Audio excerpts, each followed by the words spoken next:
You're here to listen to Professor G. Jordan Maclay, who's going to share some oddities of modern science, astrophysical and quantum, including lava tubes on Mars, and the paradoxical behavior of electrons. I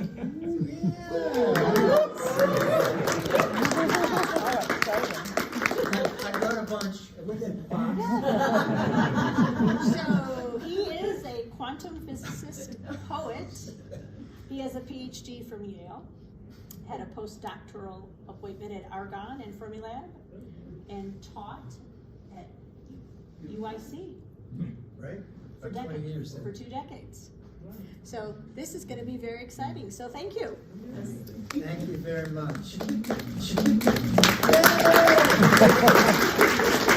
Thank you for coming. It's wonderful that you're spending the time here, that you're interested in science, or you're interested in romance, or both. And this actually is a special lecture. It's going to be an annual lecture. Denise is going to arrange that. That is a joke. This is February 29th. This does not come every year. So that's why I wanted to have it on this day. It's a special day, 29th. It's really cool. You know? Very cool. So I hope you enjoy yourselves very much. Here's a brief outline. I'm going to talk a little bit about Carl Sagan. He's do I love him? Maybe I do in a way. He's a great role model. How many people saw Cosmos in here? I mean, that's a good show. He's a great explainer of science. And then I'm going to do a little astrophysical talk here. Helicopter on Mars, lava tubes. And then I just recently, like these things you add water and it becomes alive. It's like, what is life? So I'll talk about that a little bit. And then I'm going to really talk about some sort of fundamental stuff. Particles. This is quantum physics. You are going to leave here thinking, yeah, quantum physics is cool. It's very, it's fundamental. And then a little on background astronomy, and then we're going to wind up talking about strawberries, something I'm sure you all are pretty interested in, especially at dinner, right? Dessert. So, one thing I want to say is, let's see, here we go. Oh, here we go, Carl Sagan.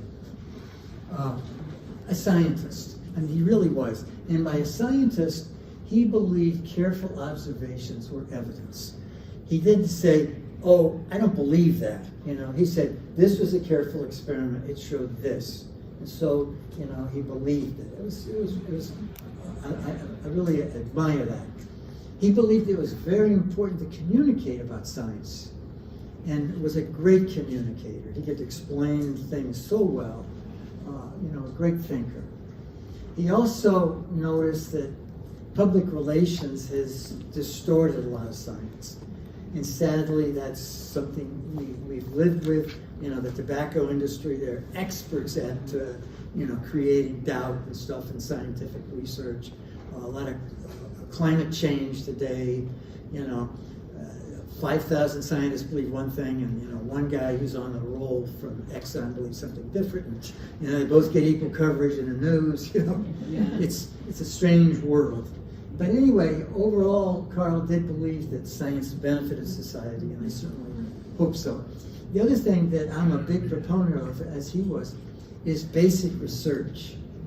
And basic research is different from applied research.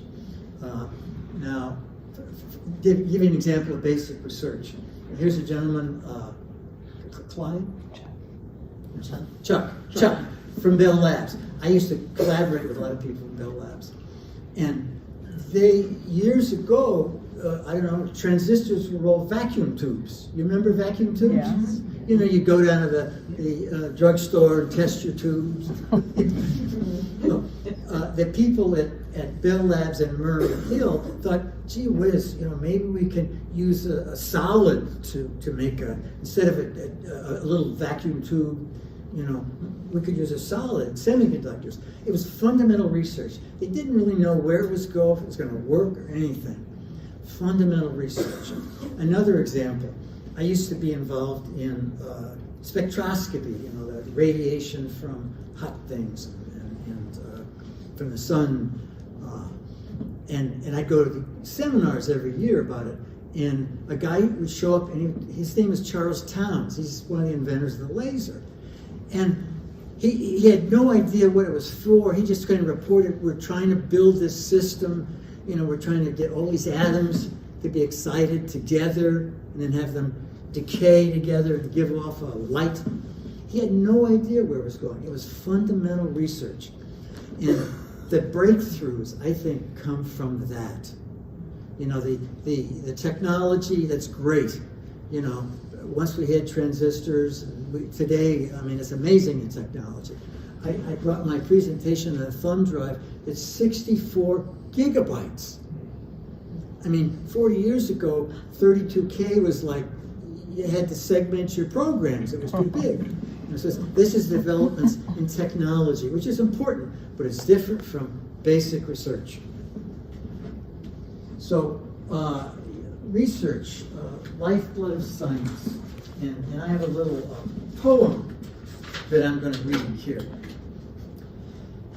The fragile bones of knowledge, deep in my hippocampus, I grope to feel their shapes in the darkness. From within, the light shines, leading the way, dimly sometimes, but always forward. Energy and space, space and energy, we are space. We are the field of all possibilities. So that's, for me, there's no hold barred, You got to get funding for it too sometimes. But the reason I started quantum fields was I just wanted to, I kind of retired from the university. I just wanted to work on what I wanted to work on. So I was very lucky. I was very privileged that I could do that. This is the Almighty rolling out the cosmos. Don't know who did it, but it's a medieval painting. So here's Earth and Mars, NASA image. So the Earth is the third planet from the sun, and then just past us is Mars.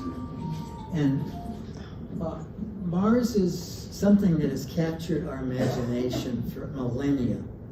And we want to go to Mars, and we have stories about Mars and books about Mars. Mars is not a friendly climate. It's about -80 during the day, about -80 Fahrenheit. During the night, about -170 Fahrenheit. The atmosphere is about 100th the atmospheric pressure that we have on Earth. There's very little atmosphere. The atmosphere is primarily carbon dioxide. And so it's so cold that you'll see regions in which there's frozen carbon dioxide on Mars. On Earth, we call that dry ice. And why do we call it dry ice? Because it never melts. What it does is when it just turns into carbon dioxide gas. That's why it's so much fun if you put it in some water and it bubbles. Anyway, I want to just show a little bit about the exploration we've had on Mars. You're welcome. So here, that's much better. Thank you. I just want to go back. This is a great image. I really like. The Almighty rolling out the cosmos. So there's Mars. Here's a rover exploring Mars. This is amazing technology. And who photographed this? Another rover, right? You always send them up in pairs. You know why? Here's just the landscape. And if you look all over Mars, it's different everywhere. There are deserts, there are mountains, there are lake beds. It looks like there was water on Mars at some time because it looks like there are estuaries and rivers and whatnot. There's not much water there now. There's some crystalline water subsurface. But one of the things that's really cool is recently they sent a helicopter to Mars. And this is pretty amazing technology. Here's this helicopter taking off. On Mars, no less. Yeah. We're about 200 feet from that helicopter now, being photographed by a rover. And it's going to fly about 1,000 feet down there. Can you hear the kind of, that's the sound doesn't carry as well because there's not much air. You know, it's only 100th air pressure on Earth.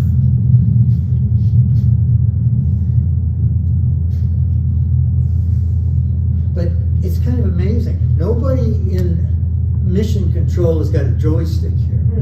This is all autonomous. They have to download a program into the helicopter. They have to have a map, essentially, of Mars, know where every rock is. They give it the instructions, you know, and it's a whole other planet. You don't know what's going to happen. And this is photographed by a rover. But what that rover does is send this to an orbiter going around Mars. And in that orbiter, when it has a view of Earth, transmits it to Earth. And then about 8 hours later, some guys, some people, women, men, researchers, in some mission control clap when they see it. Yay. There it is.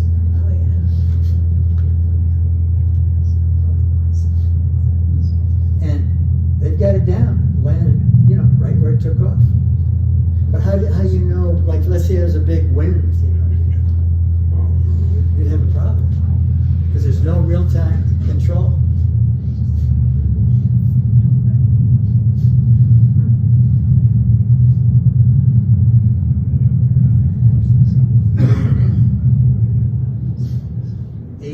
Hertz.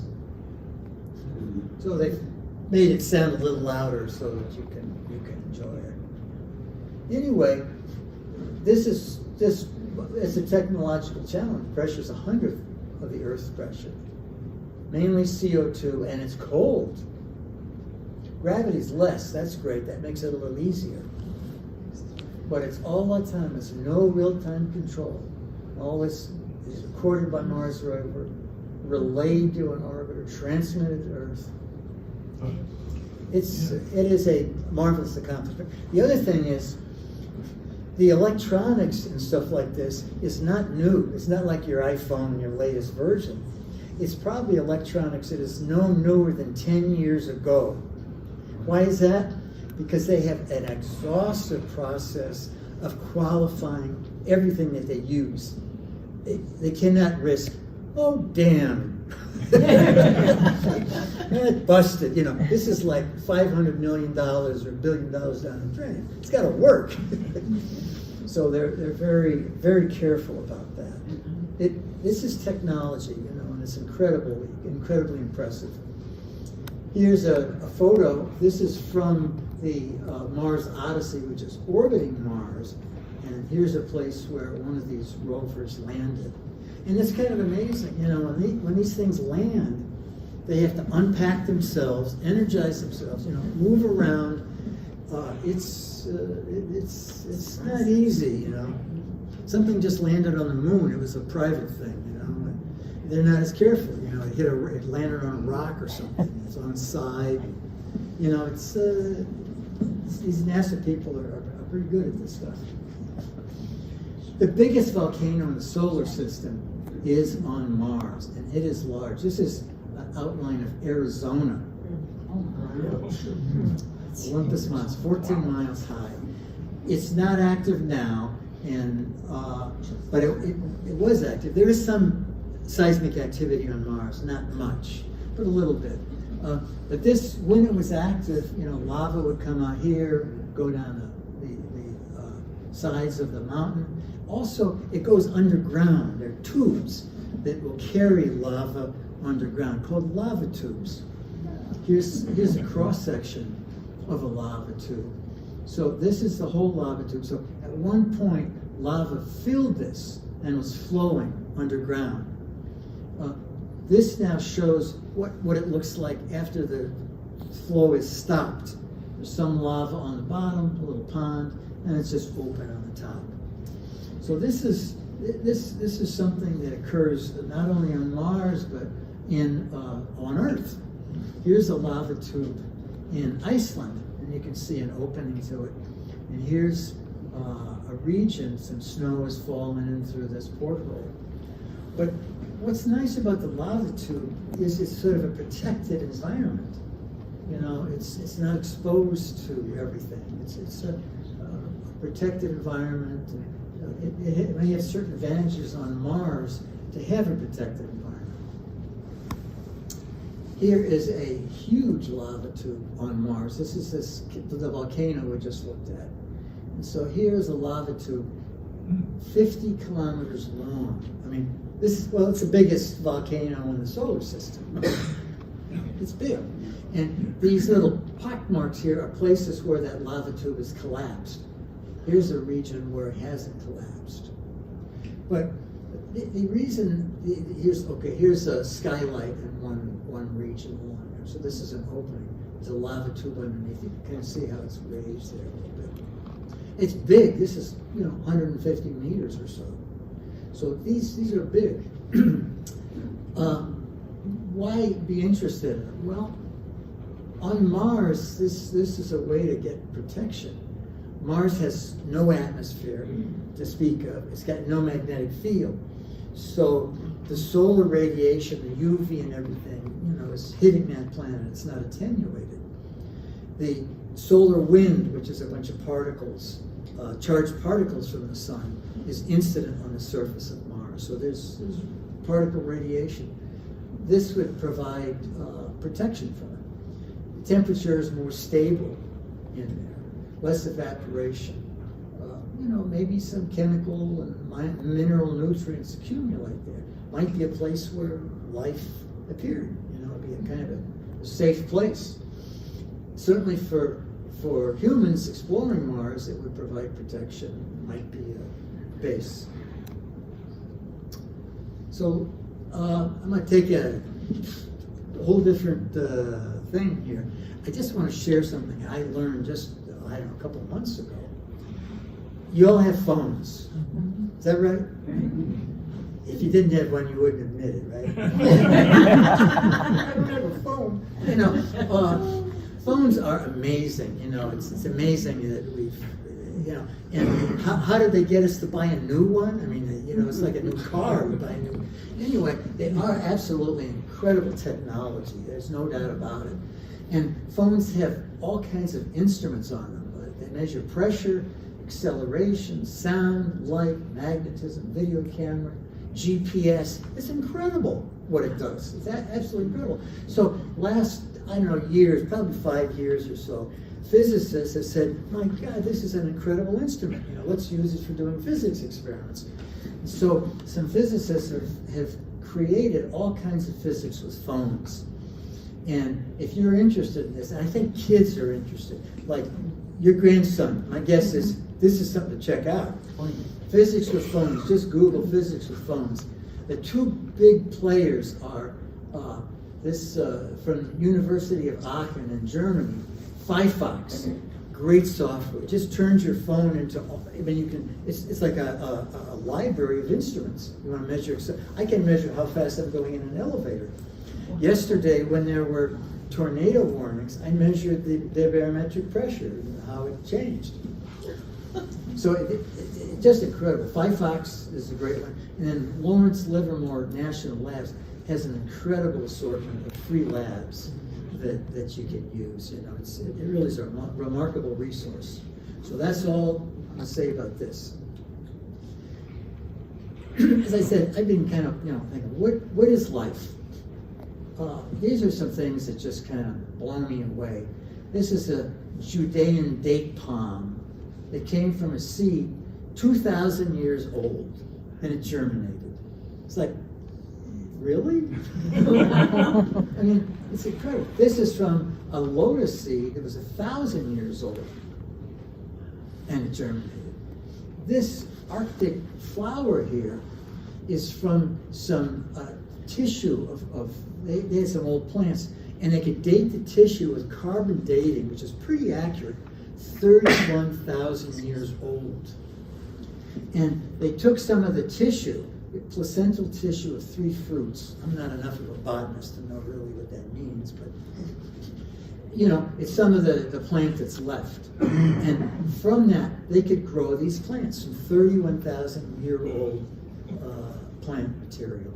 To me, that's like, you know, what is life? You know, when does it start? Here's another little animal. Maybe you've seen or heard of these tardigrades. And tardigrade, sort of literally from the Latin, means a slow stepper. Water bears, they call it. These are microscopic, extremophile animals.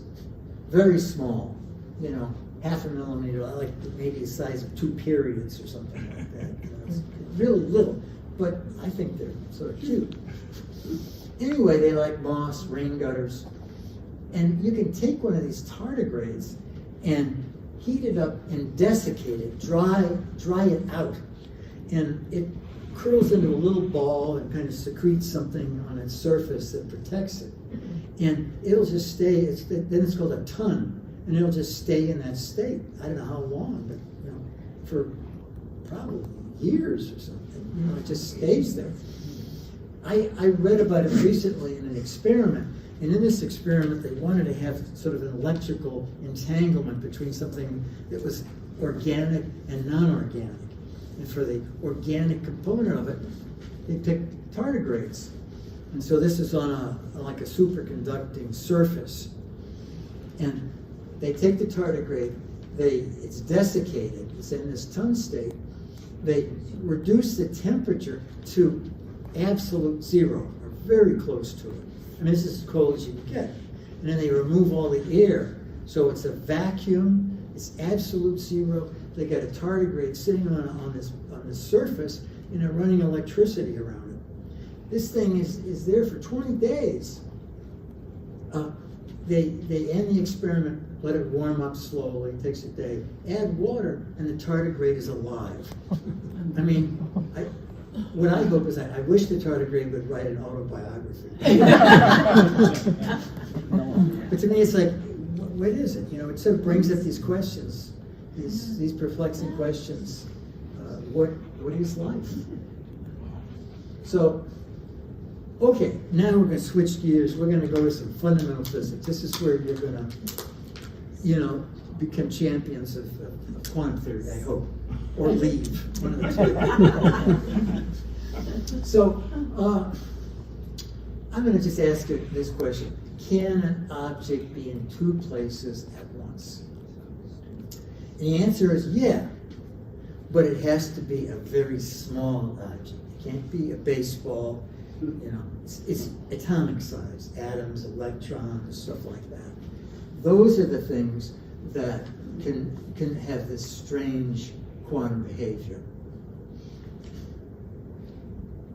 And quantum mechanics, those are the laws that govern how these little objects behave. Atoms, molecules, photons. And you might ask the question, what is small? A great question. And it's scaled by constants. What I mean? Our civilization is scaled by about 12 constants. The mass of the electron, strength of the electromagnetic field, the strength of gravity, and another constant is Planck's constant. And Planck's constant is very small, 10 to the minus 34. That's period 34 zeros, joule seconds. Because it's small, only very little objects like atoms, molecules are governed by quantum mechanics. If you're kind of interested in this, George Gamow wrote a great book. It's a fun book. It's about a guy who goes to hear talks on physics and gets bored and falls asleep in his dreams. And he has a dream about a world in which Planck's constant is 1. So what it means is, when you pitch a baseball, it's it's got weird properties. It's not like anything we know. It's a great way. It's a great way to kind of get a feel for quantum mechanics, relativity, and science. Kids love the book. Anyway, so all small particles show this behavior where they can be in different places or different times at the same time. It's called superposition, and it's normal. It's not easy to understand, but it's normal for little particles. So how are we going to show that a particle can be in two places at once?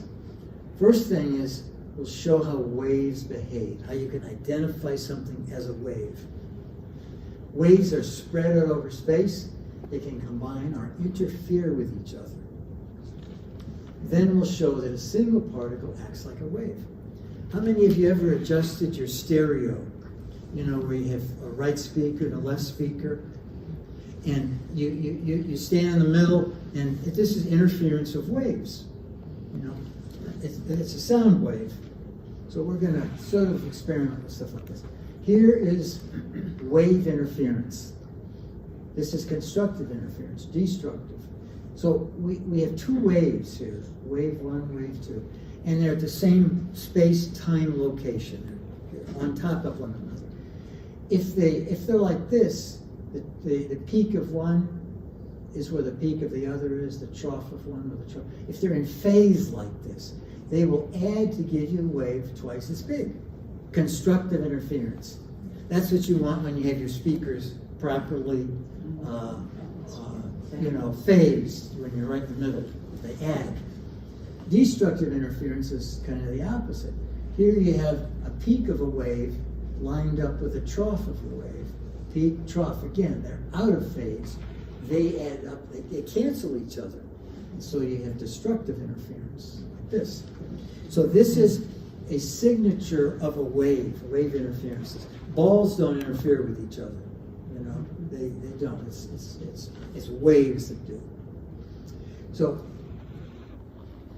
how about that, Denise? It's working. Didn't have to do anything. Anyway, here's a wave. This is a wave passing through two slits. This is a rectangular barrier here, and it's got two slits in it. And this represents a wave. The blue would be the crest of the wave, and the dark color would be the trough of the wave. And this wave is incident on this barrier. And through these two slits, the wave can pass. This is like a source of waves, and this is like a source of waves. And they come out on the other side, and they interfere with each other. Straight ahead, constructive interference. Here, also, constructive interference. But between those regions of constructive interference, you always have destructive interference. And you can see here, there's no wave. They've all canceled one another, destructive interference. Here also. So the fact that you get these alternating constructive, destructive patterns tells you the thing hitting those slits is a wave. These slits are pretty close together, just a couple of wavelengths apart. Wavelengths would be the distance between the two purple lines. Here's the same thing. Again, we have a wave. Here the orange is the peak of the wave. And it's incident on another rectangular barrier. There are two holes in it, two slits.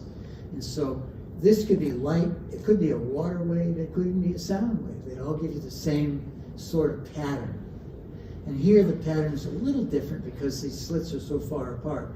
You have a region where it's constructive, destructive, and all along there. If you had a way to record the intensity of the light here, like a photographic plate or something, you would see alternating destructive and constructive bands. If you shine a laser at this, let's say a red laser, you would see an interference pattern. And let's say we put a photographic plate here. The laser light would come in, it would go through the two slits, and you'd see a pattern. This is exactly what you would see. You would see a bright region in the center, and then a dark region of destructive interference and alternating constructive, destructive interference. And when you see a pattern like that, you'd say, this is a wave. We are talking about light as a wave. And this is exactly how Thomas Young proved light was a wave. Because that was about 1680, I think. I'm not sure of that date. But Newton thought light was a particle. And there's a lot of evidence for that too. And Thomas Young did an experiment here and said, oh no, light's a wave. The funny thing is, it turns out in quantum theory, they were both right. But anyway, let's just go ahead. So this would be the laser light. Now, here's the question. Let's say we shoot electrons at this instead of a wave. And we're trying to figure out, what are electrons? How do you get electrons? You take a little wire and you pass electricity through it, so it gets really hot, and the electrons basically boil off that wire. And then you have some electrodes to aim them at this surface here. And the experiment that we're going to do is shoot one electron at a time at this. Not a sea of electrons, one at a time is going to be incident on the slits. So we'll see one electron at a time. And then we're going to have a photographic plate here behind it. So one electron at a time is going to go through. And when the first electron goes through, over here, we'll see, you'll watch, we'll see one little dot where it hits. So this is multiple images. This is over time. This is in the very beginning. So this is an image, an electron going through the two slits. The little dot, that's where the electron hit. So here we've only had about 6 or 7 electrons. Here we've waited longer, we got more electrons. Here we've waited longer, we got a lot of electrons. Here we've waited a long time, and what do we see? We see alternate light and dark bands. So where it's light, a lot of electrons that hit, so you're having constructive interference. Here it's dark, this is destructive interference. So this fact that you get this alternating band of constructive, destructive says that electrons are acting like a wave. And what's incredible is only one electron at a time is going through the slits. And so you think, how does it work? The electron, does it go through both slits at the same time? It's a wave. It's not, our thinking has to be, you have to shift. It's a wave when it goes through. Here's a, you might say, oh, I've got an idea. I don't believe you. What I'm going to do is an experiment. I'm going to put a little light here and a little light here. And so when the electron goes through here, I'll see a little flash. And I'll say, went through slit A. If I see a little flash down here, so, went through went through slit B. So I can keep track of it. Clever, huh? Pretty clever. But what happens is kind of amusing. When you do that, you don't get the interference pattern. When you measure the electron here, you have forced the electron to sort of condense out of a wave into a particle. And so sure enough, you saw an electron going through that slit, but it's no longer a wave. And so when you do this, you do not see this interference pattern. It's totally gone. It just looks like a whole bunch of dots everywhere. Actually, the dots are kind of focused behind each slit. It's kind of like a shadow or something. So it's pretty amazing. The electron gives an interference pattern like a wave. It takes a lot of electrons to see the pattern, but only one electron at a time goes through the two slits. So each single electron is acting like a wave when it goes through those slits. It goes through both the slits. It interferes with itself. That's kind of amazing. But when it hits the screen, you see a point of light. So the electron acts like a particle again. So this is the amazing wave-particle duality of atoms, electrons, and light. Any question? And I mean, this is, and here's what this. Anyway, so you know, with quantum mechanics, you get to think differently. It's not like it is in an ordinary life. It's a different world. But you might say, okay, so the electron acts like a wave. Big deal. You know, who cares? I'll go home and I don't care. You know. But here's what it means. The electrons act like waves inside of atoms. They form a cloud of charge. They spread out over space in the atom. All the atoms, all the molecules, they're spread out. This is why atoms exist and we can have matter. If electrons acted like particles in an atom, the atom would collapse and we would not exist. So you've all seen these little solar system models of atoms, right? You've got a little nucleus at the center, and this little ball of electrons going around. You know? That's not the way it is. If that's the way it is, that electron spiraling around would radiate energy. And as it did that, it would lose energy, and it would spiral into the nucleus. And the positive and negative charges attract each other. It would spiral right in, be captured by the nucleus, and it would be gone. People have calculated this. In about 10 to the minus 12 seconds, that's not long. that's pretty fast. In about 10 to the minus 12 seconds, the atom would collapse. So it is important that they act like waves in atoms. Otherwise, we would not have a universe. So that's cool. And here's sort of when we say act like a wave, so what? But I want to just kind of try to illustrate what that wave looks like. It's called a standing wave. And this is how the cloud of charge is spread out over space. So this solid line is a wave. It's continuous, you know, it's sort of a wave. This is supposed to be like in a hydrogen atom. And the way this wave works is it's not like a traveling wave. This just goes back and forth like this. This goes back and forth like this.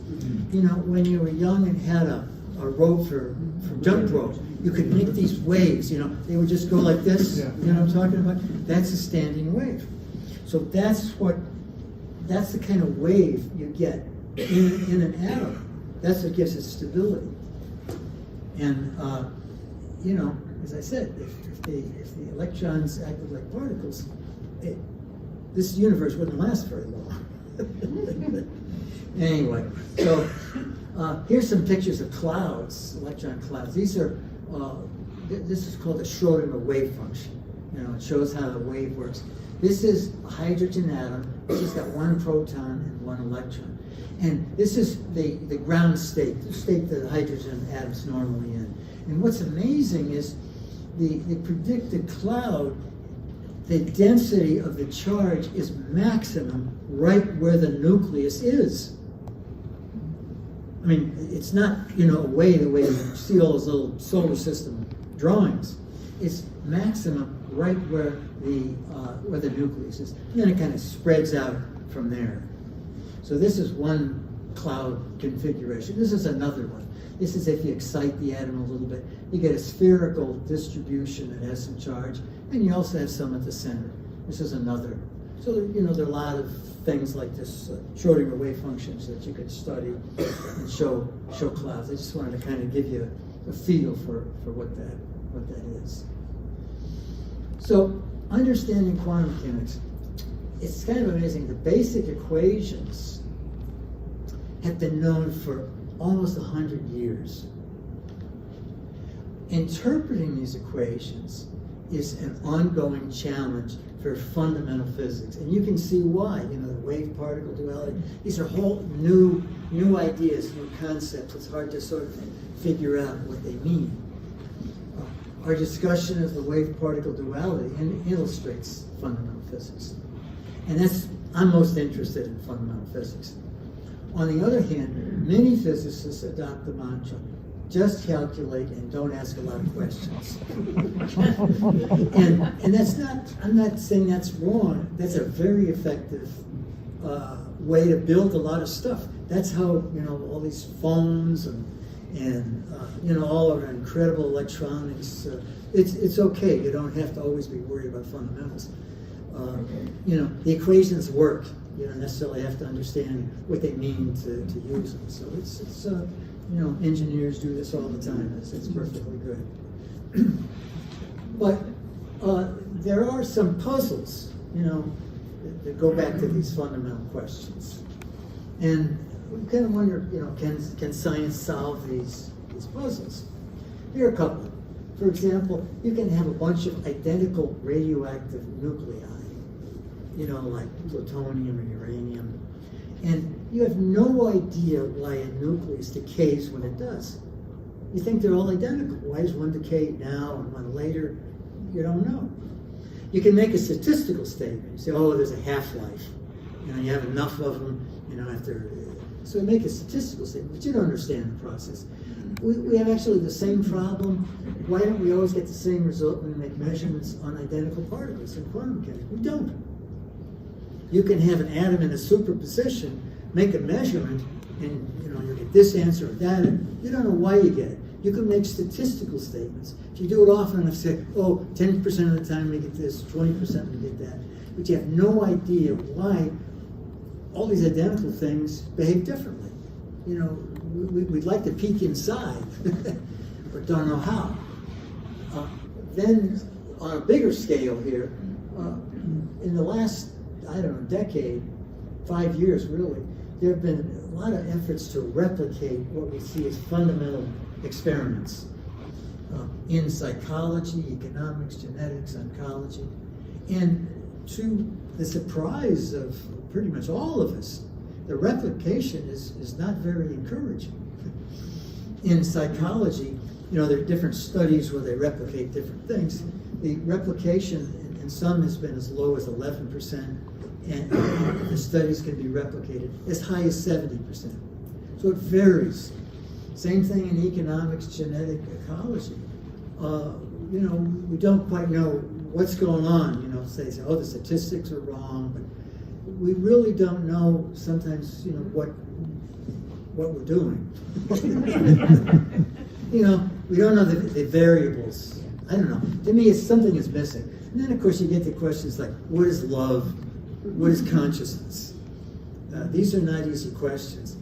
Western science has developed to an amazing extent because it decided to try to eliminate subjectivity from all of its measurements. What that means is you want to make a measurement and some kind of meter reads out 7 or 19 or 4 or whatever.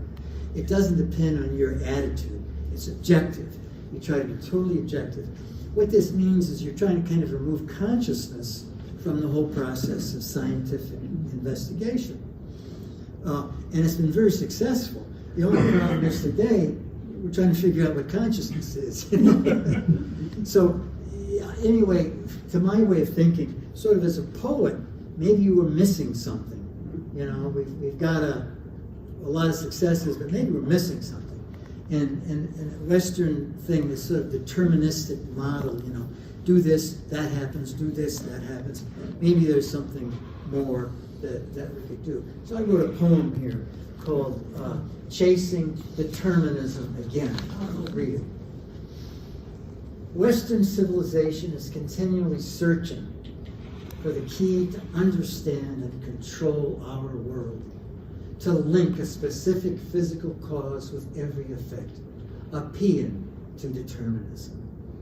Western scientists have believed the key to be the scientific revolution. We thought with Newton the universe was predictable, like a giant mechanical clock, and at last we knew the laws governing its operation. Turns out it's more complicated. Then we thought quantum theory gave us the real lowdown, but it has some problems too. All of a sudden, determinism is lost, and the theory of everything is based on a roll of the dice. The same cause gives different results. Quantum computers will not save us. we thought genetics was deterministic. That if we knew the genes, we could predict everything about a human. But it turns out we have fewer genes than a mouse. And genes are just part of the story. Environment can put a gene to sleep or wake it up.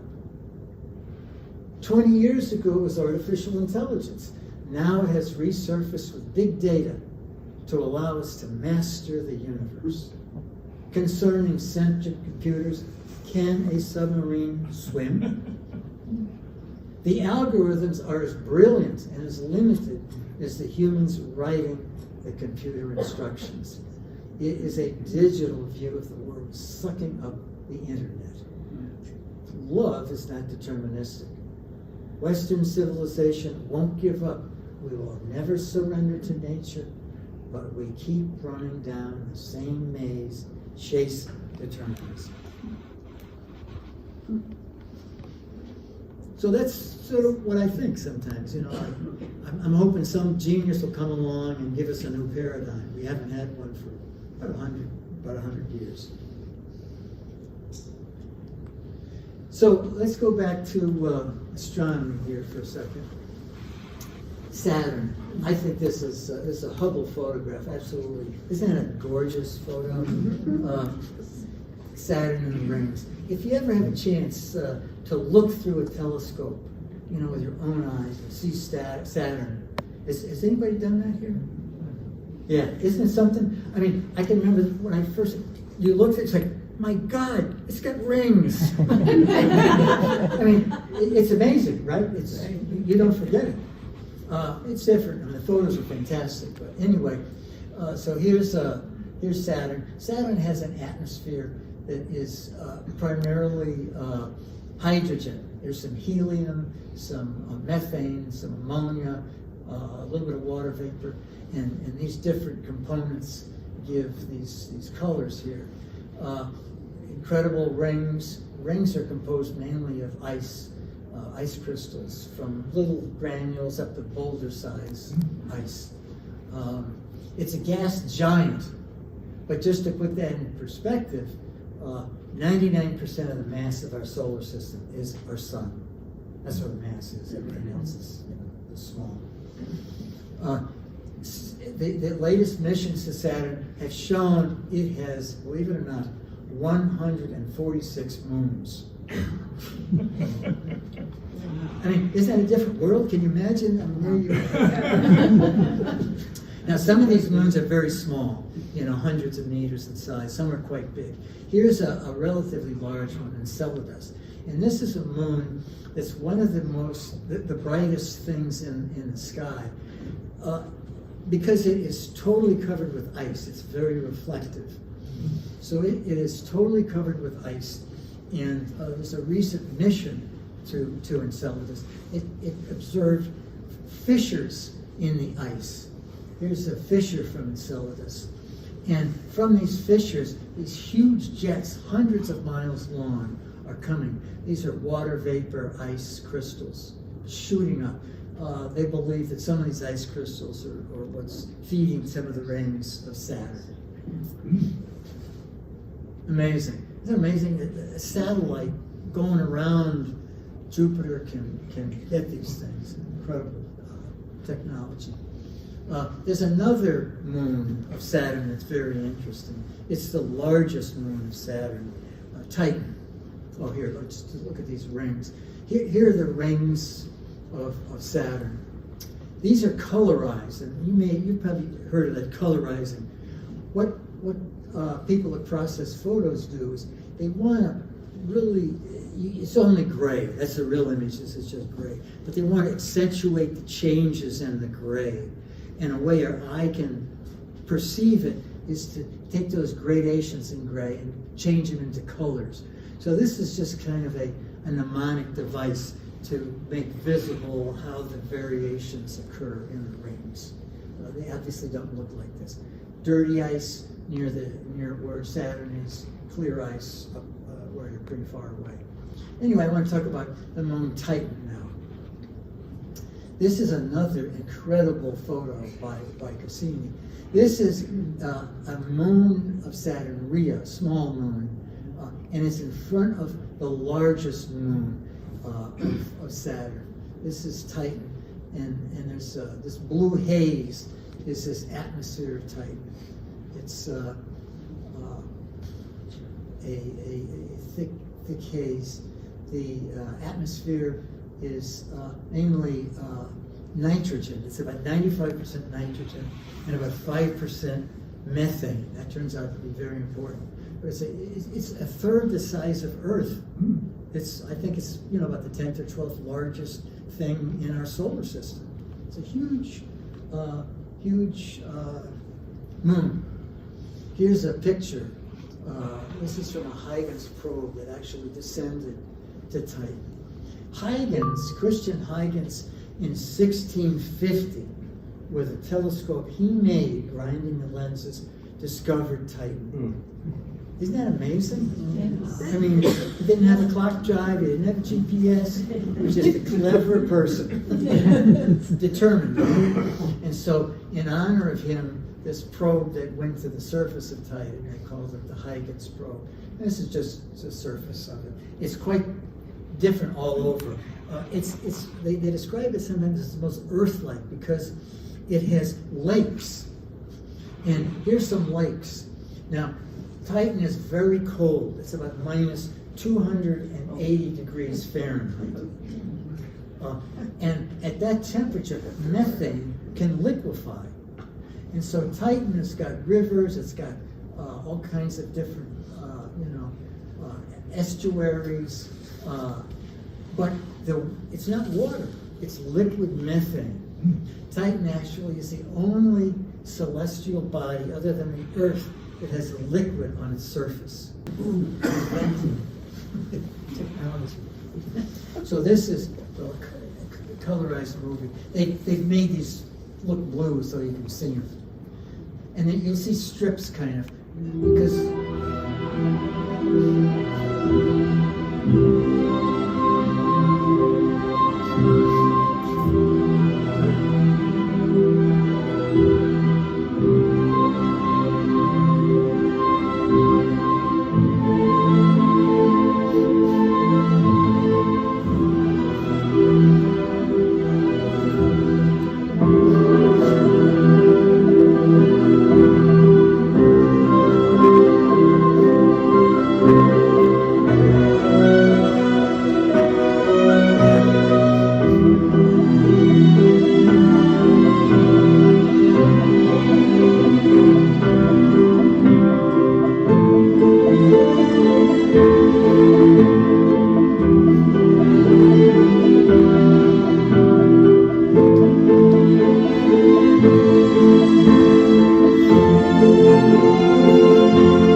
can be. Yeah. Not every place is like Earth. Earth is really a lovely planet. It really is. But anyway, so I'm going to finish with kind of the highlight of this whole presentation: strawberries. So strawberries, we're kind of used to it, but strawberries are kind of interesting. These little things here, for example, are seeds. And I just looked at a YouTube video where I took all these little seeds and planted them in a little potting soil. First year, you don't get any strawberries. Second year, gangbusters. But you have to pick the right strawberry. A lot of times, the ones you get from a supermarket may not work. But it's kind of amazing. This little seed, and there are hundreds of them on the strawberry, has all the information required for the cells to grow and produce a strawberry. It's a blueprint of a strawberry in a very efficient form. I mean, it's like the head of a pin. You got how to build a strawberry. And then, of course, you've got all these, it's a seed pod. Why is a seed pod? Why do we have it? Well, the reason you have a seed pod like this is you want an animal, you know, a bird or mammal or something to come along and eat this. Travel, you know, a couple of miles, defecate, and the rain comes, you know, and in that stool you got seeds. Next thing you know, they're spreading. Pretty cool. Nature is extremely clever. So the seed pod, it has to be something that tastes good, and it has to preserve the seeds. Where do all these cells come from? It's amazing. I mean, plant cells are cells that don't have a nucleus. And the first plant cells date back probably almost 1 billion years. You know, you have this one plant cell. Where does it come from? I don't know. You add water. You know, I mean, nobody really knows. But and then but once you have a couple, they grow. You know, then you have multicellular multicellular plants and grow. It takes, you know, hundreds of millions of years to grow into something like this. And of course, in this process, you got this green here. Now, why do you have green? Well, to make this grow, it needs nutrients, it needs energy. And where are you going to get the energy from? Your sun, right? And so this is a very sophisticated system for taking solar energy and carbon dioxide in the air and converting it into carbohydrates that nurture the strawberry. Why is it green? Well, the sun has a range of wavelengths, right? It's got the spectrum. And your eye actually is developed to match the spectrum of the sun. That's why we say visible, because our eyes match the sun. If our sun was different, your eyes would be different, you know, to match it. This also is designed to match the sun. The peak energy of the sun is in the green part of the spectrum. Either side of it, it's red and blue. And the way photosynthesis works is it needs two wavelengths. So it picks the green and blue. It doesn't absorb the green. It picks the blue and the red, and it uses that in photosynthesis to generate carbohydrates. It reflects the green, and that's why all our plants look green, because they don't absorb green, they reflect it. So this had to develop in concert with all this, so that you had this whole system that could work. By the way, when this developed, what did it do? It absorbed carbon dioxide, and what did it make? The stuff we live on, oxygen. The plants make oxygen. The reason this planet's got oxygen is because we have a lot of plants. Yeah. So, and then you can go back a little farther. Where did all this stuff come from? Where did all these atoms come from? My God, where did the water come from? Where did the soil come from? Well, it all started about 12 billion years ago, the Big Bang. And, you know, who knows how that started? The Big Bang created hydrogen. A lot of hydrogen, a little helium, but mainly hydrogen and helium. And this is spread out all over all space. Space kind of expanded, you know, as the hydrogen expanded. And then after hundreds of or billions of years, the hydrogen started to clump together. And clumps got bigger and bigger, bigger and bigger. And pretty soon they got so big with so much hydrogen that inside there was a lot of pressure. And they got hot. Pretty soon you have a star. I mean, that's where the stars come from. So you have this star, you know, and it's got a nuclear reaction inside it. And it's creating a lot of the elements in here, like carbon, hydrogen, oxygen, nitrogen. They're all created in that star. They make them out of the hydrogen. So these are nuclear reactions. The heavier elements are from stars that have collapsed and had supernovas. And they've made, you know, like iron and heavier stuff. But all of this stuff, even my shoes, at one point were atoms made in stars. In fact, you were made in a star. All of these atoms, that's where they come from. And the amazing thing is they have to blow up the stars. They collapse or they go through some cycle. They blow up, and then all of this stuff created is spread all over the universe. And then you wait another 100 million years, and it starts to clump together, bigger clumps, and pretty soon it's forming planets. You know, and they tend to go around stars because of the gravity. So the planet is made out of this condensed star stuff. That's what we're made of. And that's what the strawberry is made out of. It's amazing. And you can buy these things. You know, it's made out of stuff that's 12 billion years old. It really is incredible. And I guess the other thing is they taste good. You know? And then, of course, you have the people that grew these things. They took hundreds of millions of years to evolve and learn how to do it.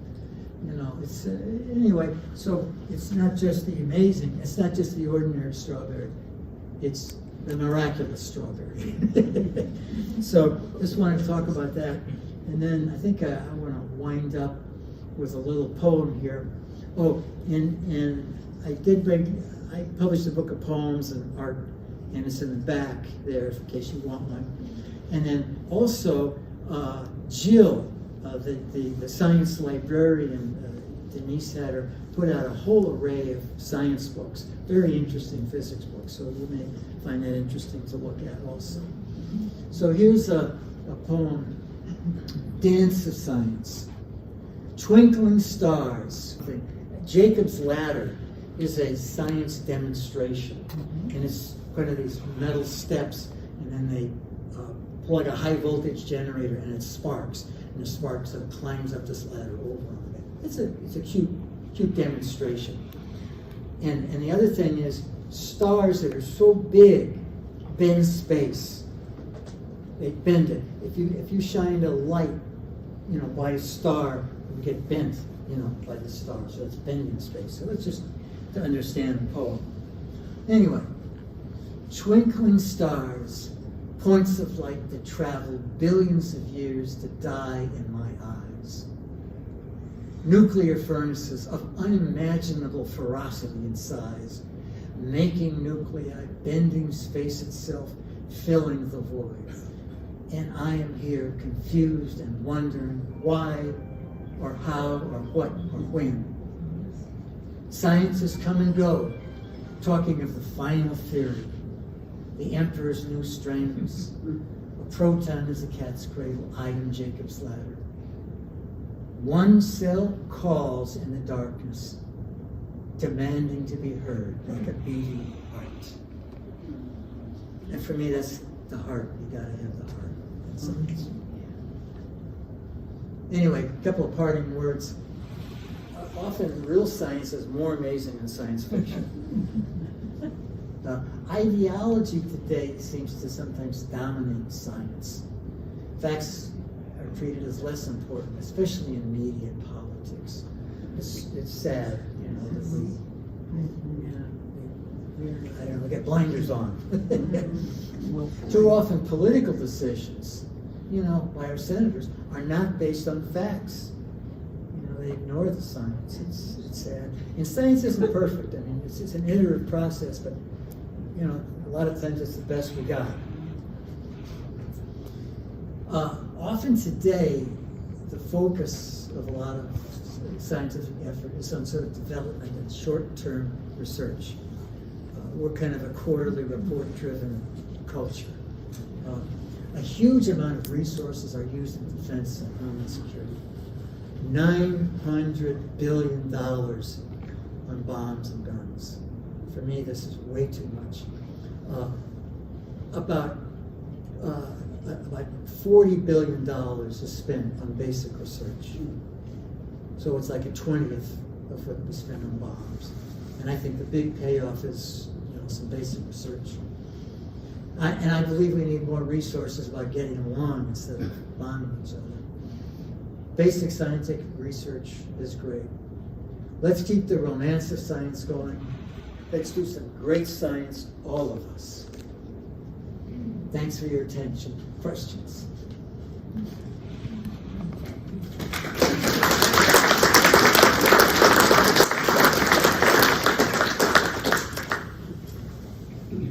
So anything you want to talk about? Yes, sir.